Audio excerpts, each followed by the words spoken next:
안녕하세요. 드라마 성형외과 이승국입니다. 오늘은 안검하수에 대해서 말씀을 드릴 텐데요. 지난번에 말씀드린 눈매 교정의 이은편이라고 생각하시면 될 것 같습니다. 사실 이게 개념 정리가 좀 어려우셔서 안검하수는 뭔지 눈매 교정이 뭔지 헷갈려 하시는 분들이 굉장히 많은 것 같습니다.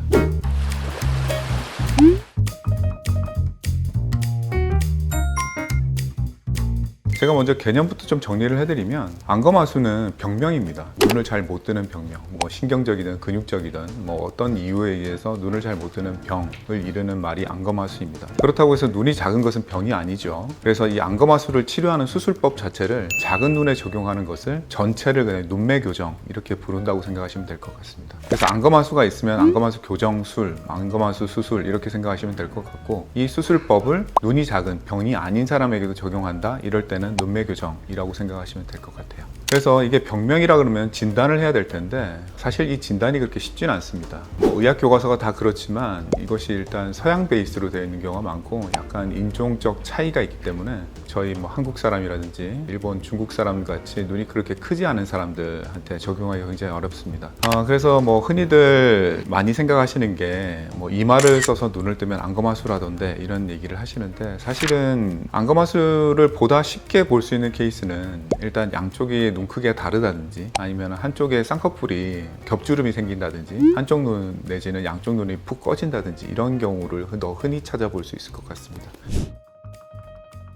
이 눈매 교정을 이제 어떻게 적용할 것인지를 생각을 해볼 수 있는데, 당연히 안검하수가 있으면 당연히 적용합니다. 이 경우에는 아까도 말씀드렸다시피 안검하수 교정 수술, 안검하수 수술이라 불릴 것이고, 이제 다른 미용 목적으로 적용하는 경우가 겹쌍꺼풀이 생겼다든지 아니면은 눈이가 꺼져 들어간다든지 이것이 동시에 왔다든지, 그 외에 쌍꺼풀 수술할 때 같이 겸사겸사 예방적으로 수술을 한다든지 이렇게 적용하는 경우가 대부분이라고 생각하시면 될 것 같습니다. 그래서 환자분들이 제일 많이 물어보는 질문이 그겁니다. 이거 꼭 해야 되나요? 안 하면 안 되나요? 제가 그냥 대답하건대는 득보다 실이 적은 수술이다, 득이 훨씬 많은 수술이다, 안 할 이유가 별로 없다 이렇게 말씀을 드립니다. 근데 환자분들이 생각하건대는 이거 부작용은 없나요? 환자분들이 눈이 안 감긴다던데, 하고 났더니 눈이 놀란 눈이 든다던데 이런 질문들을 많이 하십니다.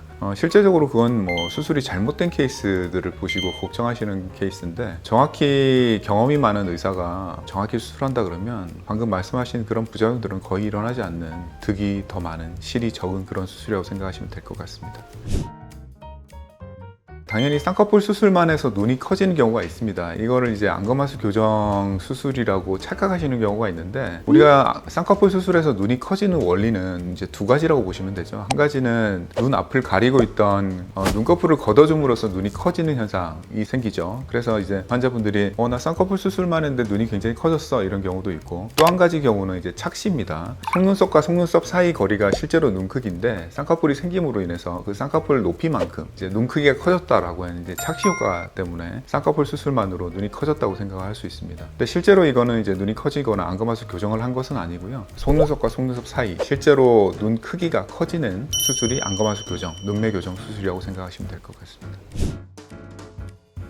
양쪽 눈 뜨는 힘이 다른 경우는 사실 흔치 않습니다. 실제로 양쪽 눈이 짝짝이가 돼서 오시는 분들이 간혹 계시긴 한데, 이 경우는 이제 노인성 안검하수가 한쪽에서 굉장히 심하게 진행된 경우 간혹 볼 수 있습니다. 아니면 선천적인 경우라고 봐야 되는데, 선천적인 경우에는 일반적인 안검하수 교정 수술로는 어렵고요. 절개를 통해서 제대로 된 안검하수 교정을 해야 됩니다. 안검하수의 진단은 일반인이 하기에는 좀 어려운 부분이 있습니다. 따라서 안검하수를 본인이 진단하기보다는 가까운 성형외과에서 성형외과 전문의랑 상담해 보시는 것이 좋을 것 같고, 더불어 본인이 안검하수 교정을 통해서 어떤 부분이 개선될 수 있는지를 친절하게 상담을 해드릴 테니 전문의와 상담해 보시는 걸 추천드립니다. 안검하수뿐만 아니라 성형에 대해서 고민이 있으신 분들은 아래 링크를 통해서 고민이나 사연을 보내주시면 제가 충분히 자세한 설명과 함께 상담을 해드리도록 하겠습니다. 지금까지 드라마 성형외과 이승국이었습니다. 감사합니다.